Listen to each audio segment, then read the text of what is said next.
Hi. So I want to caveat a little more on what I was talking about. I did a live feed this morning, and now I'm going to do a pre-recorded video.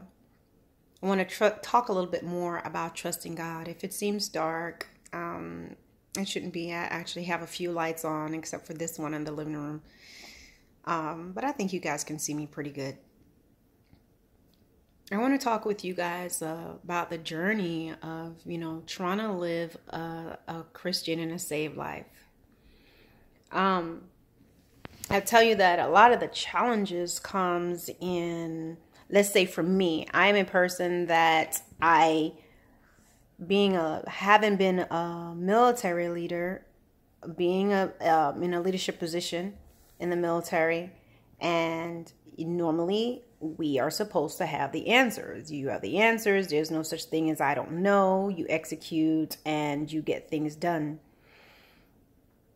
I'm pretty much a go-getter in my life. And yeah, so now you go from that to now trying to trust God. And you don't see him. He's invisible. And everything in your natural sense wants to, we need some tangible evidence.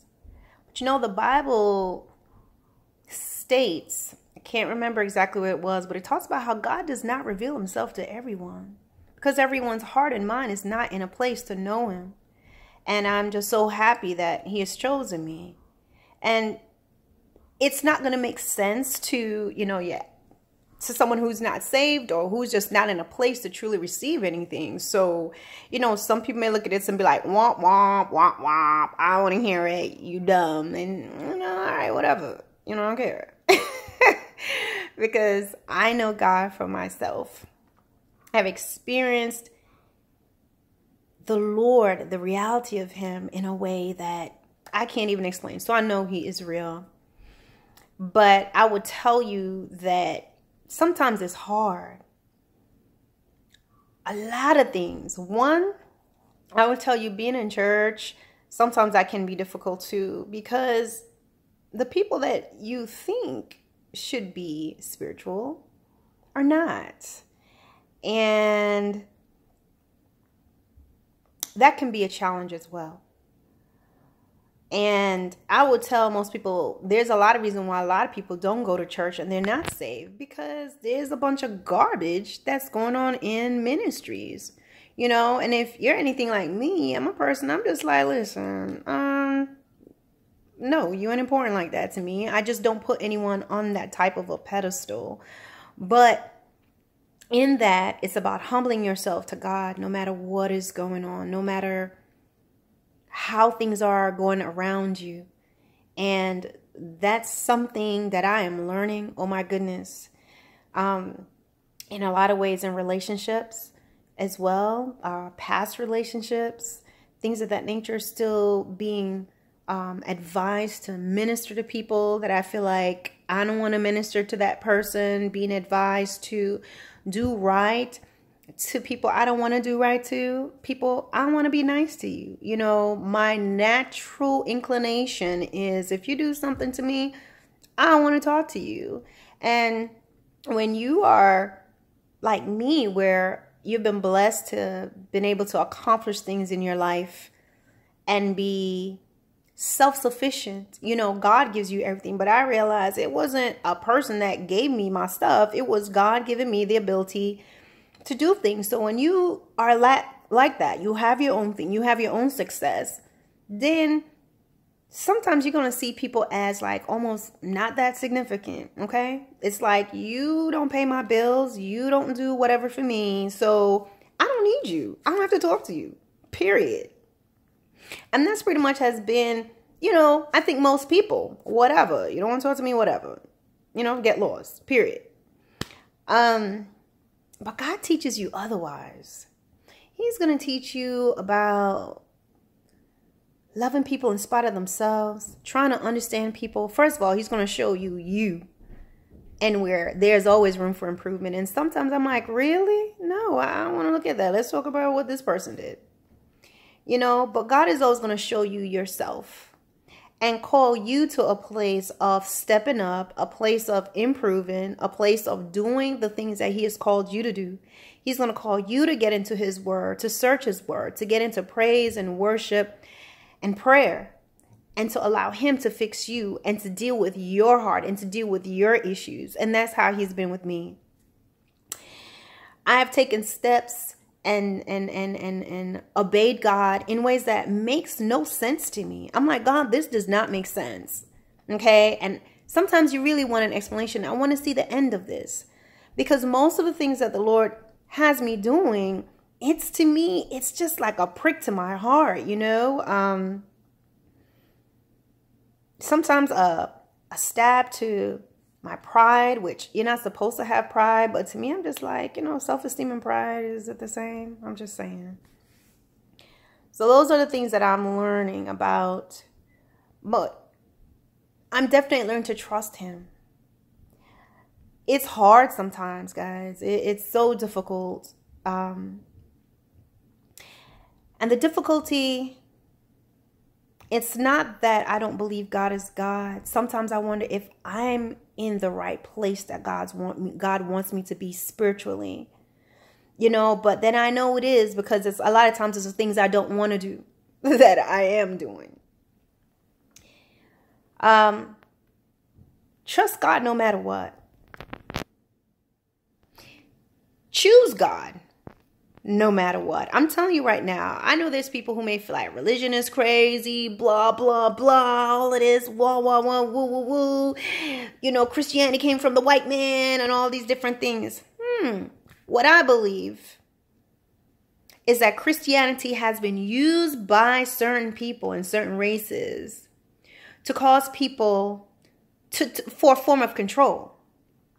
But it does not take away who God is. For example, people could look at black men and believe all black men are brutes and they are this way, and they're loud and they're obnoxious and they're ignorant, based on what history has, the picture that history has painted of them.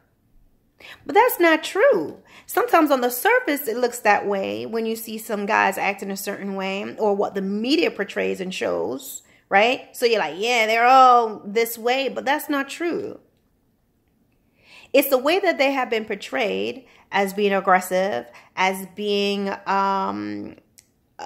lazy, as being fickle, mostly unemployed.